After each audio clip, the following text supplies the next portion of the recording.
Kumusta po kayo? Bago po ang lahat, first things first.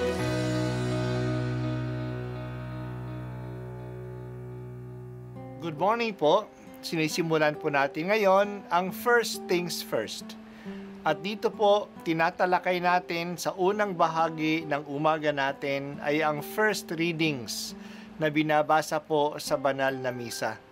Ito pong tinatalakay natin kasi madalas po kasi marami na tayong alam tungkol sa gospel readings. Pero konti po ang nagsasalita sa first readings.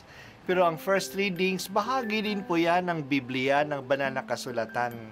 Kaya susubaybayan po natin ang mga first readings, basahin po natin at minsan kailangan ng basahin ng 2 o 3 beses bago maintindihan kasi hindi po tayo familiar sa mga istorya at sa mga kaisipan na tinatalakay dito. Pagbasa mula sa unang sulat ni Apostol San Pablo sa mga taga-Tesalonika, tiyak na natatandaan pa ninyo mga kapatid kung paano kami gumawa at nagpagal araw-gabi para hindi kami maging pasanin ni numan. Samantalang ipinahahayag namin sa inyo ang mabuting balita. Saksi namin kayo at gayon din ng Diyos na kami ay tapat, mabuti at ganap sa pakikitungo sa inyo na mga sumasampalataya. Tulad ng alam ninyo, kami naging parang ama ng bawat isa sa inyo. Pinalakas namin ang inyong loob. Inaliw kayo at hinimok na mamuhay ng tapat sa paningin ng Diyos na humirang sa inyo upang makahati sa kanyang kaharian at kalwalhatian. Ito pa ang lagi naming ipinagpapasalamat sa Diyos. Nang ipangaral namin sa inyo ang kanyang salita, tinanggap ninyo ito bilang tunay na salita ng Diyos at hindi ng tao. Ano pat ang bisa nito'y nakikita sa buhay ninyo, mga sumasampalataya. Ang salita ng Diyos. Salamat sa Diyos. Very personal si Pablo sa kanyang mga liham. He was not just talking in general terms.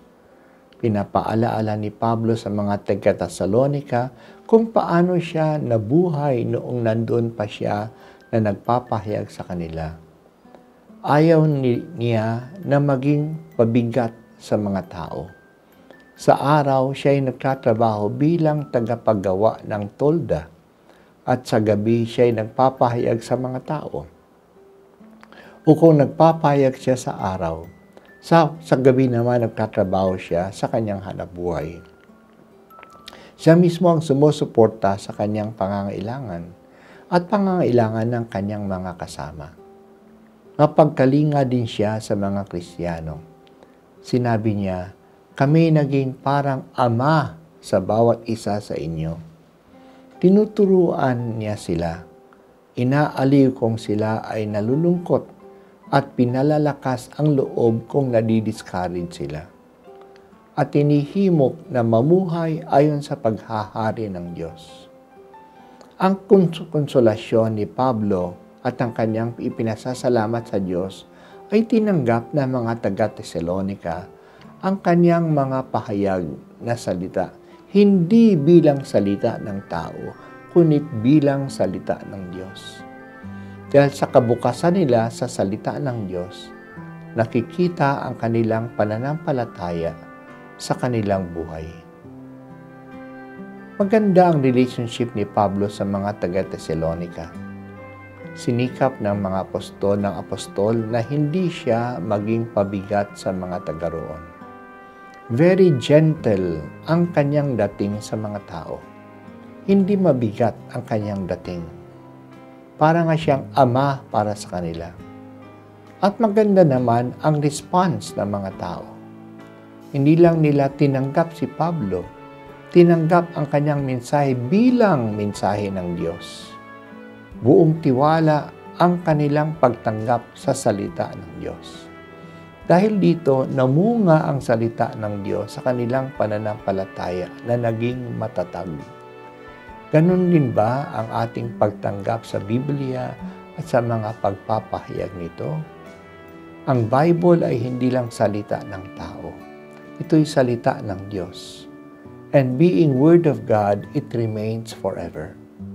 Palagay itong epektibo at mabisa. Ang Biblia ay hindi bunga ng pagsasaliksik o ng survey. Ito'y salita ng Diyos. Naniniwala tayo dito kasi naniniwala tayo sa Diyos. Kaya maaari nating itaya ang ating sarili sa salita ng Diyos. Gawin natin ang Kanyang sinasabi.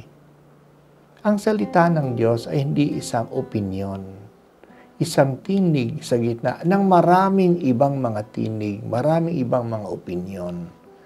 Ito ay ang Diyos na nagsasalita sa atin. Salamat o Diyos sa biyaya ng iyong salita. Tulungan mo kaming idambana ito sa aming puso at ibatay ang aming pananaw at gawain ayon sa iyong sinasabi sa amin.